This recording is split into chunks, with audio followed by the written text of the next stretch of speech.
ارمان آخر کار اس تیسرے شخص تک پہنچ جاتا ہے جو وسیم اور زریون دونوں کے کھیل میں شامل ہوتا ہے۔ ہر طرح کی سازش میں، ہر طرح کی جال میں ان کی مدد کر رہا ہوتا ہے۔ ارمان جیسے ہی اس کو پکڑنے والا ہوتا ہے، ایک نئی مصیبت میں پھنس جاتا ہے۔ اور وہ نئی مصیبت یہ ہوتی ہے کہ زریون راہا کو اپنے ساتھ لے جاتا ہے نکاح کے لیے۔ ارمان کے لیے یہ خبر اس کا دل توڑ دینے کے لیے کافی ہوتی ہے، لیکن وہ رکتا نہیں ہے۔ فوراً اپنے آدمیوں کو حکم دیتا ہے، زریون اور راہا کی مجھے ہر قیمت پہ لوکیشن چاہیے کہ زریون راہا کو کہاں لے کے گیا ہے۔ ارمان کے دل میں بس ایک ہی ڈر ہوتا ہے کہ کہیں راہا زریون کے جال میں نہ پھنس جائے۔ اسی لمحے ترنت ارمان کو ایک کال آتی ہے، اور وہی کال ارمان کے لیے اندھیرے میں روشنی کا سبب بن جاتی ہے، راہ تک پہنچنے کا سراغ۔ لیکن ارمان ان ساری ٹینشنوں میں یہ سوچ ہی نہیں پاتا کہ آخرکار یہ مدد کرنے والا ہے کون۔ دوسری طرف وسیم اور زریون بہت خوش ہوتے ہیں، اور زریون کہتا ہے کہ آج طارق کا بدلہ پورا ہو جائے گا، آج میں آپ کی بے عزتی کا انتقام پورا کر لوں گا۔ وسیم زریون سے کہتا ہے کہ بس ترنت فائل پہ سائن کروا لو تاکہ ہم یہاں سے نکل جائیں، کہیں ایسا نہ ہو کہ ارمان اور اس کے آدمی ہم تک پہنچ جائیں۔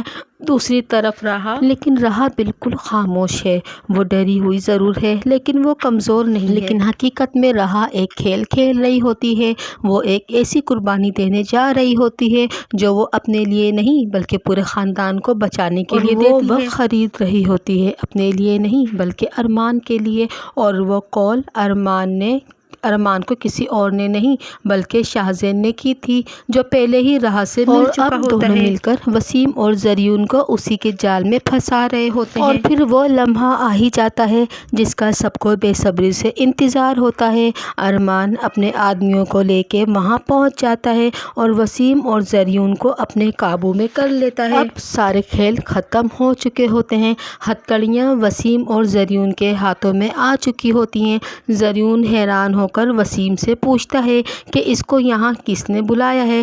ترنت ہی راہا جواب دیتی ہے کہ ارمان کو میں نے یہاں بلایا ہے۔ زریون غصے میں راہا سے کہتا ہے کہ میں تمہیں چھوڑوں گا نہیں۔ اسی لمحے ارمان اپنے آدمیوں سے کہتا ہے کہ وسیم اور زریون کو فوراً تھانے لے جاؤ، باقی باتیں ان سے تھانے میں جا کر ہوں گی۔ راہا ایک بہت گہرا سکون کا سانس لیتی ہے۔ ایک لمحے سے نہیں پوری زندگی سے لڑ رہی تھی۔ پھر ارمان راہا کی طرف غصے سے دیکھتا ہے اور کہتا ہے کہ وہ تیسرا شخص تم ہی تھی نا جو ان دونوں کو بار بار بچاتی تھی۔ راہا ہلکی سی مسکراہٹ کے ساتھ ارمان کو جواب دیتی ہے کہ میں انہیں بچا نہیں رہی تھی بلکہ میں الٹا ان کو انہی کے جال میں پھنسا رہی تھی کہ یہ ایک غلطی کریں اور میں سارا کھیل، ساری بازی انہی کے اوپر پلٹ دوں۔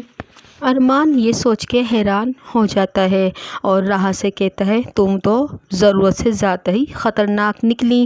پھر اسی لمحے شاہزین وہاں آ جاتا ہے اور ترنت راہا کی طرف دیکھ کر پوچھتا ہے راہا تم ٹھیک تو ہو نا؟ شاہزین پوچھتا ہے کہ راہا تمہیں کچھ ہوا تو نہیں نا؟ ارمان پہلی بار شاہزین کو غور سے دیکھتا ہے اور ساری کہانی سمجھ جاتا ہے اور پوچھتا ہے کہ وہ کال تمہاری طرف سے آئی تھی نا؟ شاہزین ہلکے سے سر ہلاتا ہے اور کہتا ہے کہ اگر آج ہم دیر کر دیتے تو سب کچھ ختم ہو جاتا۔ پھر اس کے بعد شاہزین راہا سے کہتا ہے کہ جس پل کا ہمیں بے صبری سے انتظار تھا وہ وقت جلد ہی آنے والا ہے۔